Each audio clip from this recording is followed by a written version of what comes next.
Shalom saudara yang terkasih dalam Tuhan, kembali lagi dalam renungan tekad, temukan kebenaran Allah yang dahsyat. Mari saudara-saudara kita bersatu di dalam doa. Tuhan, pada pagi hari ini kami datang di awal saat teduh ini dengan hati yang ingin Engkau tenangkan. Biarlah dalam diam kami Tuhan, yang mungkin terasa sederhana, kami percaya Engkau boleh hadir dan bekerja di dalam batin kami. Tolong rapikan pikiran kami yang berantakan dan ajar kami untuk tidak terburu-buru melewati momen ini Tuhan. Kami ingin benar-benar hadir bersamamu, bukan sekedar menjalani rutinitas saja. Tetapi biarlah perjumpaan yang singkat ini memberi arah baru bagi langkah kami hari ini.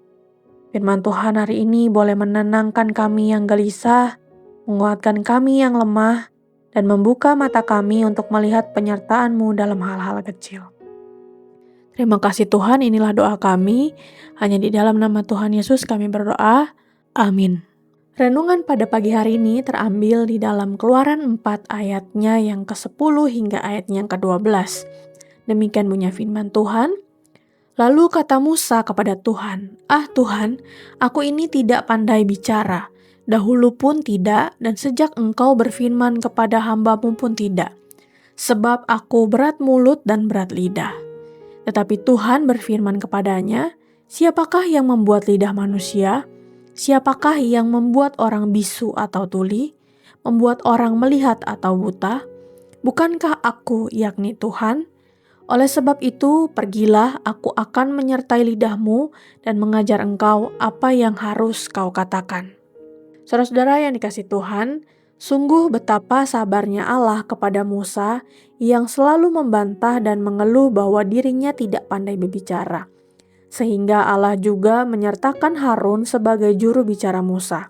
Sekilas sepertinya repot benar Tuhan kita di dalam misinya dengan melibatkan Musa. Bukankah Tuhan bisa pakai orang lain yang lebih baik?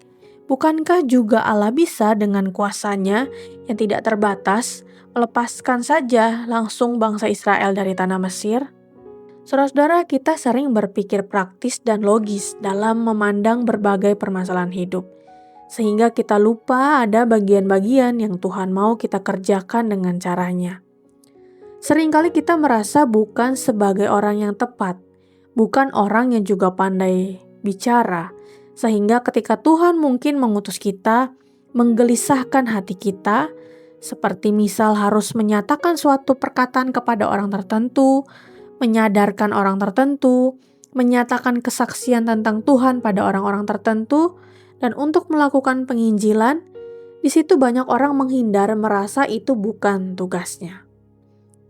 Banyak gereja mendirikan bidang misi atau penginjilan, dan mirisnya justru membuat kebanyakan jemaat Tuhan merasa bahwa ketika dirinya bukan bagian dari bidang itu, maka misi dan penginjilan bukan lagi jadi tanggung jawabnya.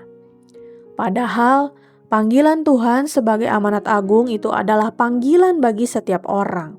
Sama seperti Musa, Tuhan juga yang akan menyertai dan mempersiapkan kita dalam prosesnya. Di Injil Matius mencatat sebuah pesan penting, yaitu di dalam pasalnya 10 ayatnya 19 hingga ayat yang ke-20 dikatakan, janganlah kamu khawatir. Bagaimana dan apa yang harus kamu katakan, sebab semuanya itu akan dikaruniakan kepadamu saat itu juga. Sebab bukan kamu yang berkata-kata, melainkan roh Bapamu yang berkata-kata di dalam kamu.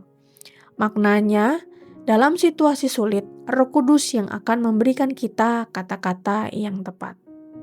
Mari saudara-saudara kita tutup di dalam doa. Tuhan yang penuh kasih, kami bersyukur dan berterima kasih Tuhan untuk firman-Mu hari ini yang mengingatkan kami bahwa Engkau tidak mencari kami yang paling mampu, tetapi hati yang mau taat dan dipakai oleh-Mu.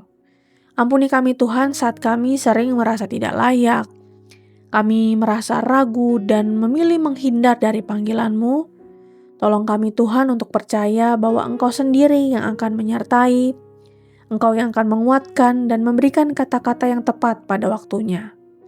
Ajarilah kami Tuhan untuk melangkah dengan iman, bukan dengan ketakutan, dan berani menjadi alat-Mu dimanapun kami ditempatkan. Penuhi hati kami Tuhan dengan Roh Kudus-Mu, supaya setiap perkataan dan tindakan kami menyatakan kasih dan kebenaran-Mu. Di dalam nama Tuhan Yesus kami berdoa. Amin.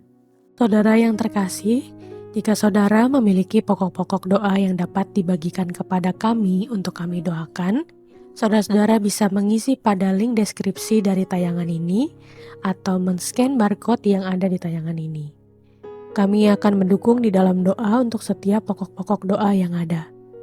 Dan jika saudara-saudara diberkati melalui kebenaran firman Tuhan hari ini, silahkan bisa dibagikan tayangan ini kepada siapapun yang saudara rindu untuk mendengarkannya.